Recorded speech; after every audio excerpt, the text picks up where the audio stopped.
Halo semuanya, kembali lagi bersama saya di channel Teguh Gusto. Bagaimana kabarnya teman-teman semua? Saya doakan semoga semuanya baik-baik dan sehat-sehat saja ya. Dan bagaimana dengan video alur cerita The Descent? Semoga bermanfaat atau minimal bisa menghibur teman-teman dimanapun berada. Kali ini saya akan menceritakan tentang alur cerita yang bertemakan sci-fi lagi dengan judul War of the Worlds. War of the Worlds adalah film aksi fiksi ilmiah Amerika tahun 2005 yang disutradarai oleh Steven Spielberg dan ditulis oleh Josh Friedman dan David Koepp. Film ini dibintangi oleh Tom Cruise sebagai Ray, Dakota Fanning sebagai Rachel, Justin Chatwin sebagai Robbie, dan Miranda Otto sebagai Marianne.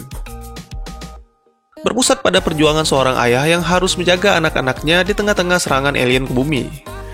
Mendapat banyak ulasan positif dari kritikus terutama dengan akting Tom Cruise dan Dakota Fanning, film ini meraih keuntungan senilai $603 juta di seluruh dunia dan termasuk ke dalam beberapa nominasi di Academy Awards, salah satunya adalah visual effect terbaik. Baik, daripada berlama-lama, mari kita langsung saja ke ceritanya.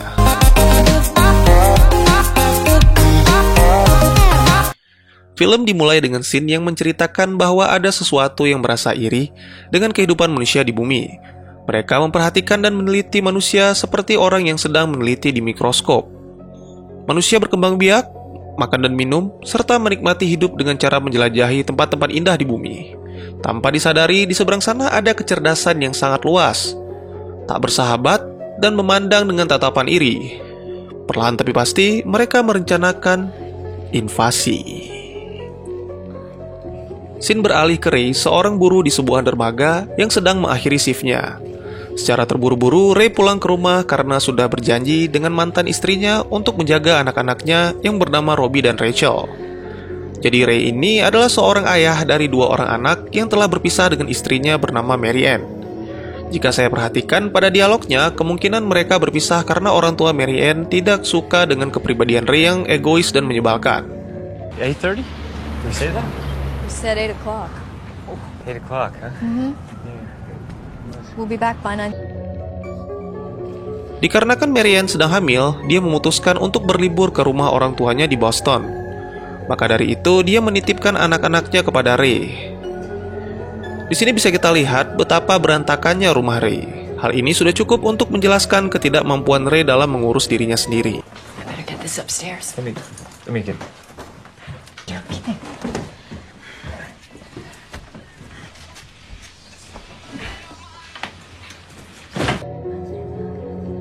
Setelah Marianne pergi dengan suaminya, Ray mencoba mengajak Robbie bermain lempar bola. Di sini, dia mencoba melakukan pendekatan terhadap Robbie yang sejak awal datang bersikap sangat tidak ramah. Sebuah percakapan tentang tugas sekolah Robbie yang sama sekali belum dikerjakannya. Sebagai ayah, sudah sewajarnya Ray mengingatkan anaknya untuk bersungguh-sungguh dalam belajar. Tetapi Robbie yang sepertinya punya masalah dengan Ray menanggapi hal itu dengan ketus, sehingga membuat Ray kesal. Akhirnya Ray memutuskan untuk tidur karena dia baru saja menyelesaikan shift kerjanya. Why you act like such a dick? You want him to listen to you. What are you? Your mother or mine? I want to sleep. I work for a living. Setelah terbangun dari tidurnya, Ray menemui Rachel yang sedang menonton TV. Seharian itu banyak sekali acara yang memberitakan tentang gangguan listrik di beberapa belahan dunia. Bahkan salah satu negara di Eropa hampir mengalami gelap total dikarenakan badai kilat yang melanda negara itu. Diduga badai kilat ini mengandung EMP atau Electromagnetic Pulse. Ada yang masih ingat dengan film The Dark Knight Rises? Nah, Batman menggunakan EMP cannon untuk mematikan sepeda motor anak buahnya Bane. Kita kembali ke Ray. Dia sedang menyantap makanan sehat yang sudah dipesan oleh Rachel. Dia terkejut mendengar kabar bahwa Robbie yang tidak memiliki SIM berani-beraninya membawa mobil Ray. Ray pun segera bergegas untuk mencari Robbie. Tetapi saat Ray keluar dari rumahnya, dia menemukan banyak sekali orang-orang yang berkumpul dan melihat ke arah awan hitam yang aneh. Ditambah lagi, angin mulai berhembus kencang ke arah awan hitam itu dan seolah-olah tersedot ke sana.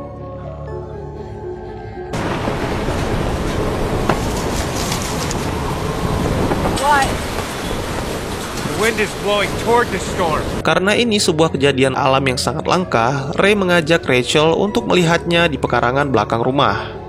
Seketika kilatan muncul beberapa kali dan membuat keadaan menjadi panik. It's the 4th of July. Setelah badai kilat berhenti dan keadaan menjadi tenang, Ray menemukan keanehan. Kelistrikan di rumahnya mati, menyusul alat-alat elektronik seperti handphone dan jam tangan juga ikut mati. Ray mencoba keluar rumah dan dia juga menemukan semua orang mengalami masalah yang sama. Lalu akhirnya Ray menemukan Robbie yang mencoba kembali ke rumah. Robbie menjelaskan setelah muncul badai petir, mobilnya tiba-tiba mati dan terpaksa ditinggalkan di gereja. Lalu Ray meminta Robbie untuk menjaga Rachel di rumahnya. Selagi Ray mencoba mencari tahu apa yang sebenarnya terjadi. Dan di sini ada adegan favorit saya ketika Ray menegaskan bahwa Robbie harus segera melakukan apa yang diperintahkannya. Robbie? Ray bertemu dengan temannya bernama Manny yang sedang mencoba memperbaiki sebuah mobil rusak akibat badai kilat. Lalu Ray melihat kerumunan orang-orang yang sedang memperhatikan aspal retak akibat badai kilat. Dia mencoba memungut pecahan aspalnya dan tiba-tiba mereka merasakan getaran dari dalam tanah, seolah-olah tempat itu dilewati oleh kereta.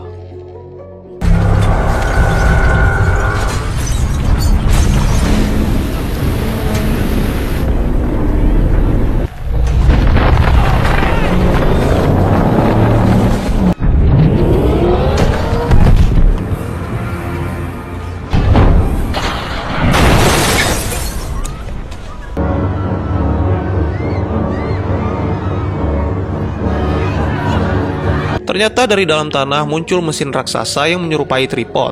Orang-orang pun mulai melarikan diri, tetapi ada sebagian yang masih penasaran dengan mesin raksasa itu. Lalu mesin raksasa itu pun mengeluarkan suara sirine dan menembakkan laser kepada orang-orang di sekitarnya. Hal ini membuat keadaan menjadi panik dan semua orang pun melarikan diri. Tetapi mereka sudah terlambat. Mesin itu menembakkan lasernya ke segala arah. Bahkan lasernya bisa menembus kaca-kaca bangunan dan memusnahkan orang-orang di dalamnya.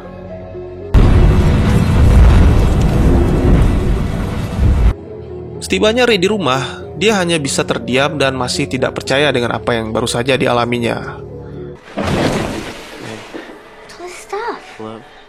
Dia seperti kebingungan untuk menjelaskan apa yang terjadi. Setelah dia membersihkan diri dan mencoba mengumpulkan kesadarannya, Ray meminta anak-anaknya untuk bersiap-siap dalam waktu 60 detik. Tentu saja hal ini membuat anak-anaknya panik. Tetapi memang waktu yang tersisa sangat singkat, apalagi satu-satunya yang bisa membawa mereka pergi hanya mobil yang sudah diperbaiki oleh Manny. Awalnya Ray merasa tidak tega dan mengajak Manny untuk ikut bersama mereka. Tetapi Manny tidak mengerti dengan tindakan Ray yang tanpa penjelasan ingin merampas mobil itu. Akhirnya Ray pun tidak mempunyai pilihan dikarenakan harus memprioritaskan keselamatan anaknya. Dan Manny pun tewas menjadi abu karena mesin itu sudah sampai di lingkungan rumah Ray. Di perjalanan, anak-anak Ray menjadi panik setelah melihat apa yang terjadi. Lalu setelah Robbie menenangkan Rachel yang terkena klaustrofobia, Ray pun mulai menjelaskan semua hal yang diketahuinya. Menurut Ray, mesin itu sudah terkubur lama di dalam tanah. Bahkan mungkin sudah sangat lama. Lalu ada sesuatu yang mengoperasikan mesin itu yang datang bersama badai kilat. Maka dari itu Ray harus memacu mobilnya secepat mungkin untuk melarikan diri dari mesin memusnah, serta orang-orang yang mungkin ingin merampas mobil mereka. Akhirnya mereka tiba di rumah Mary Ann, tetapi mereka tidak menemukan seorang pun di sana. Lalu Ray memutuskan untuk bermalam di sana karena alat-alat elektronik dan kelistrikan di rumah itu masih berfungsi. Artinya mesin pemusnah belum sampai ke daerah itu. Ray mencoba mengurus anak-anaknya dari mulai mengajaknya makan. Dan di sini dia terkejut setelah mengetahui ternyata sejak lahir Rachel memiliki alergi dengan kacang. Hal ini membuktikan bahwa selama ini Ray kurang memperhatikan anak-anaknya. Dan akhirnya Ray memutuskan membawa anak-anaknya ke ruang bawah tanah untuk beristirahat.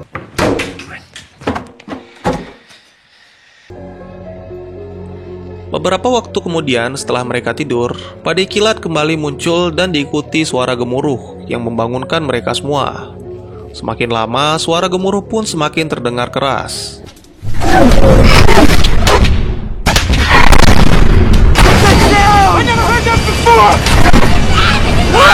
Robbie mengajak mereka semua untuk turun ke ruang pipa air yang berada di bawah. Dan ledakan pun terjadi hingga menghancurkan rumah mereka. Beruntung Ray dengan cepat menutup pintu dan akhirnya mereka semua mengunci diri di ruangan itu. Lalu di pagi hari, Ray terbangun dan menemukan mesin pesawat di ruang keluarga. Sepertinya pesawat itu jatuh dikarenakan badai kilat yang menyambarnya. You on this plane? Are you? Want to help me open this? Camera on his shoulder saved his life. You hear that, Max? Seorang reporter wanita menjelaskan bahwa mereka sebelumnya dari daerah Pine Barrens bersama para tentara yang akan memulai penyerangan pada tengah malam. Dikarenakan para tentara yang berusaha menyerang mesin itu digagalkan oleh perisai yang tidak kasat mata. Lalu si wanita reporter menunjukkan beberapa hasil rekaman yang menampilkan mesin pemusnah itu sangat banyak dan seperti sedang melakukan penyisiran untuk memusnahkan seluruh umat manusia. Lalu di video lainnya, wanita itu menunjukkan bahwa ada sesuatu yang turun dari kilat itu, berupa kapsul yang seperti disuntikkan ke dalam tanah menuju mesin pemusnah itu untuk mengoperasikannya.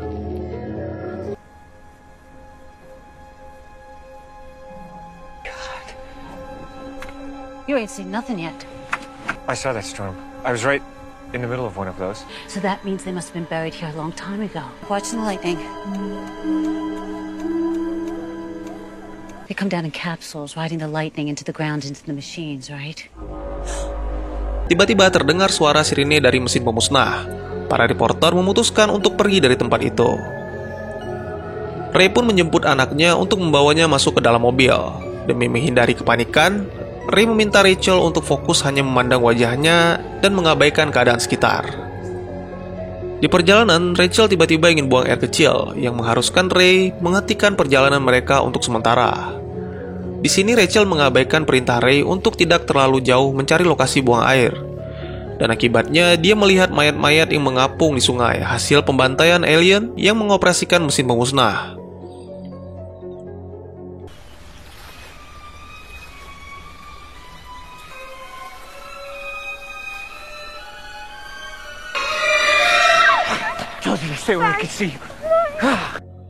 Lalu Robbie melihat para tentara yang menuju ke arah sebaliknya. Kemungkinan para tentara itu hendak melakukan penyerangan. Robbie mencoba menghentikan para tentara untuk menumpang dan ikut serta dalam penyerangan. Tetapi Ray melarang Robbie untuk melakukan hal itu dan pertengkaran pun terjadi. Dikarenakan Ray kurang memperhatikan anak-anaknya, Robbie menganggap tujuan ke Boston adalah untuk kembali mencapakan Robbie dan adiknya, sehingga Ray bisa dengan leluasa mengurus dirinya sendiri. Ray hanya bisa terdiam karena mungkin dia tahu hal yang dikatakan Robbie itu benar. Lalu Rachel pun datang menghampiri mereka untuk meminta Robbie tetap tinggal dan ikut ke rumah neneknya di Boston. Perjalanan pun berlanjut dan kini Ray mencoba mencairkan suasana dengan mengizinkan Robbie untuk menyetir selagi Ray beristirahat. Robbie pun menyetujui hal itu dan mereka kembali memasuki keramaian. Keadaan menjadi rusuh dikarenakan semua orang ingin merampas mobil Ray.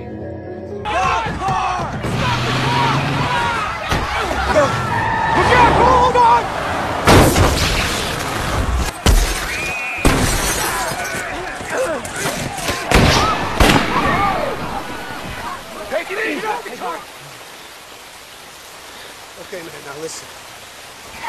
Robbie. Ray merasa sangat kecewa dan marah karena kehilangan mobilnya. Tetapi dia tidak punya pilihan lain, karena saat ini keselamatan anak-anaknya adalah hal yang terpenting baginya. Akhirnya setelah melanjutkan perjalanan dengan berjalan kaki, mereka tiba di dermaga yang sejak awal menjadi tujuan untuk menyeberang ke Boston. Di sana, Ray bertemu dengan temannya bernama Cheryl yang juga membawa anaknya. Tiba-tiba, Rachel melihat mesin pemusnah muncul dari balik pepohonan menuju ke arah mereka. Keadaan pun menjadi panik, apalagi ketika awak kapal mengumumkan bahwa kapalnya sudah penuh. Ray mengajak Cheryl untuk mengikutinya agar bisa naik ke kapal. Tetapi sangat disayangkan, Cheryl tertinggal dan akhirnya kapal feri pun berangkat meninggalkan dermaga itu.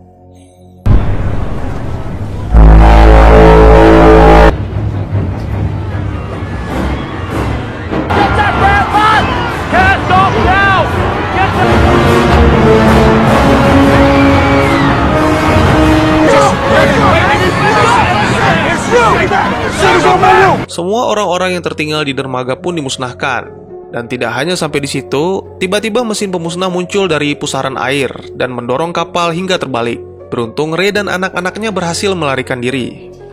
Sesampainya mereka di tepian, mereka melihat pembantaian dan penculikan manusia-manusia baik di sungai maupun di daratan.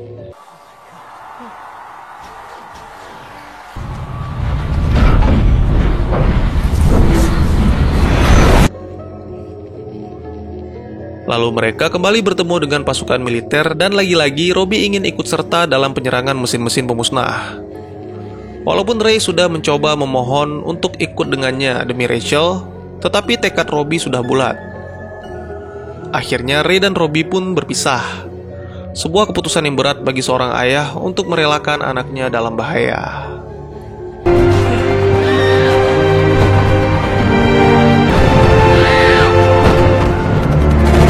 Lalu Ray menghampiri pasangan suami istri yang mau membawa Rachel karena mengira Rachel sudah ditinggalkan orang tuanya. Dan akhirnya yang ditakutkan Ray terjadi.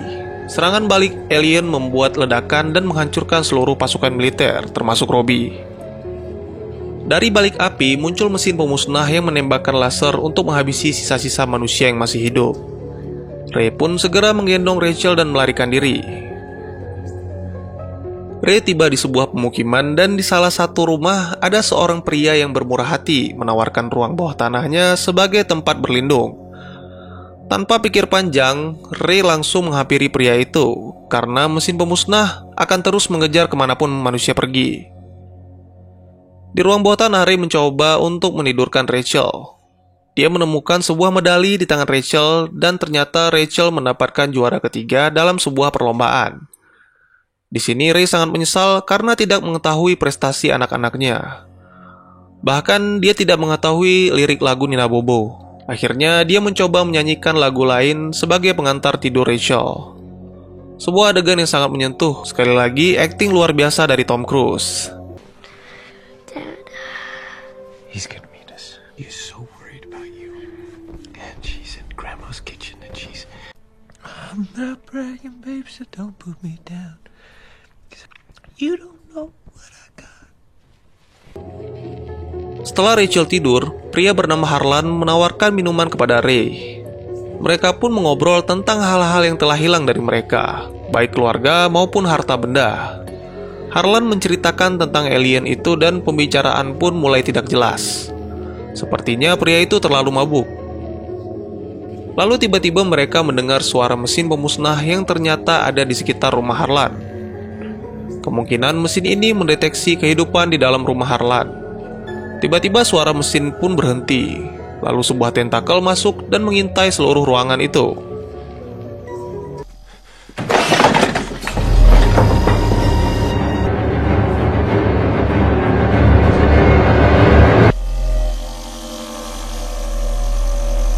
Setelah semua aman, akhirnya sang alien pun muncul. Dia turun dari mesinnya dan memeriksa benda-benda di ruangan itu. Tiba-tiba Harlan hendak menembak alien itu, tetapi ditahan oleh Ray karena sangat berisiko.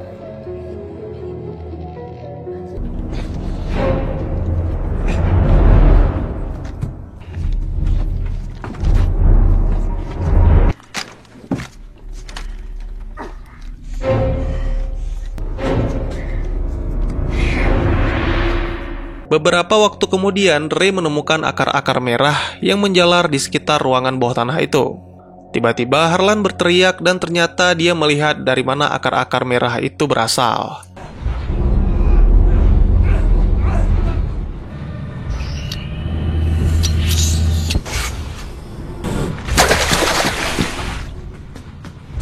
Seorang pria disedot darahnya untuk dijadikan pupuk dari akar merah tersebut. Harlan kembali ke belakang dan mencoba menggali lubang untuk membuat terowongan sambil meneriakkan, "Not my blood!" Jika dibiarkan terus, teriakan Harlan akan terdengar oleh mesin alien.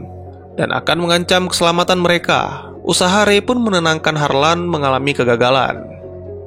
Akhirnya, mau tidak mau demi keselamatan anaknya, Ray terpaksa membungkam Harlan untuk selama-lamanya.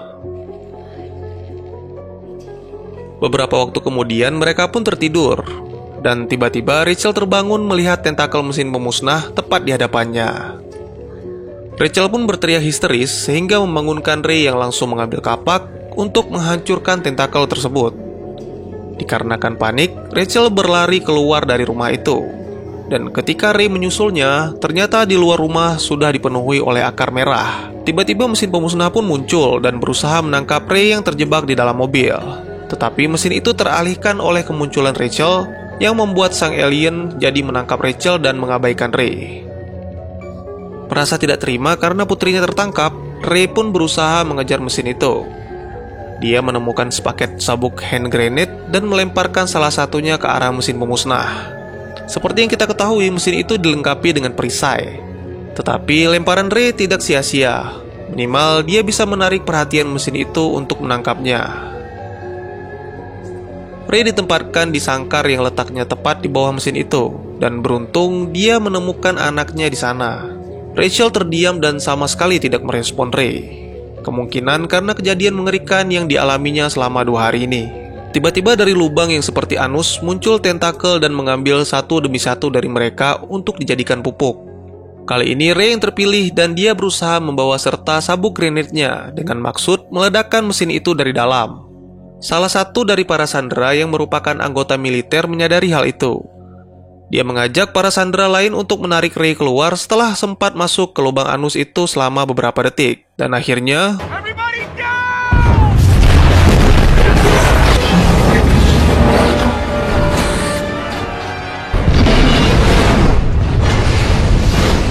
mesin pemusnah yang sebelumnya tak terkalahkan itu pun hancur. Perjalanan pun berlanjut. Ray dan Rachel beserta orang-orang yang masih selamat akhirnya tiba di Boston.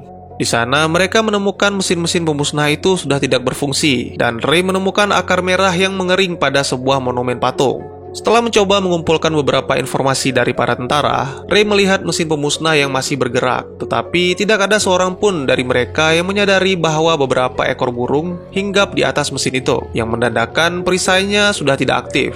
Ray segera melaporkan hal ini pada salah satu tentara, dan mereka pun langsung menembakkan roket launcher secara bertubi-tubi hingga mesin itu roboh.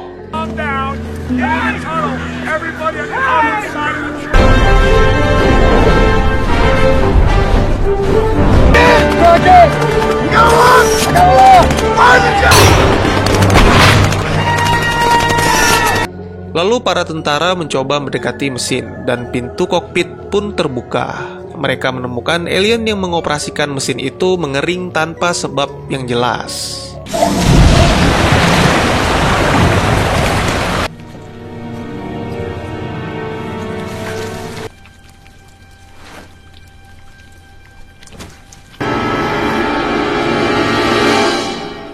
Perjalanan Ray berakhir ketika tiba di sebuah rumah yang merupakan milik mantan mertuanya. Rachel pun akhirnya bisa kembali memeluk ibunya, dan di sana ternyata sudah ada Robbie yang sepertinya berhasil selamat dari serangan mesin pemusnah. Marianne sangat berterima kasih karena Ray menepati janjinya untuk menjaga anak-anak mereka. Dan di sini Ray membuktikan bahwa dia tidak sepenuhnya gagal menjadi seorang ayah. Dan tamat. Bagaimana dengan alur cerita film War of the Worlds? Apakah menarik? Di scene akhir ada sedikit penjelasan mengapa alien-alien itu mengering dan mati. Semua itu disebabkan lingkungan di bumi yang tidak cocok dengan mereka. Awalnya ketika mereka melakukan penyerangan, semuanya berjalan lancar. Tetapi ketika mereka mencoba keluar dari mesin pemusnah dan melakukan kegiatan makan dan minum, sepertinya mereka terserang penyakit yang sangat mematikan bagi tubuh mereka. Bisa dibilang intinya semua terjadi karena kehendak Tuhan Yang Maha Esa. Mohon maaf jika dalam film ini kalian tidak menemukan monster-monster menyeramkan, pertarungan epik, atau bahkan misteri lubang hitam. Film ini hanya berfokus pada bagaimana perjuangan seorang ayah secara mati-matian untuk menjaga anak-anaknya. Bagaimana seorang ayah membuang rasa kepedulian terhadap orang lain, bahkan sampai rela membunuh. Semua dilakukan agar anaknya bisa selamat. Walaupun anak-anaknya berkata kasar terhadapnya, tetapi semua orang tua pasti akan selalu melakukan apapun demi anaknya. Mari sama-sama kita memanjatkan doa untuk orang tua kita agar diampuni dosa-dosanya dan selalu diberikan kesehatan. Serta semoga Tuhan selalu merawat orang tua kita seperti mereka merawat kita sewaktu kecil. Bagi teman-teman yang punya teori tentang film ini ataupun ingin berdiskusi, ataupun mungkin juga teman-teman punya referensi film lain untuk kita review, silakan tuliskan di kolom komentar. Insya Allah pasti akan saya baca. Baik, sekian dulu videonya dan dukung terus channel ini dengan cara share, like, dan subscribe. Karena dukungan kalian sangat berharga bagi saya demi perkembangan channel ini. Saya Gusto, sampai jumpa di video selanjutnya. Dadah!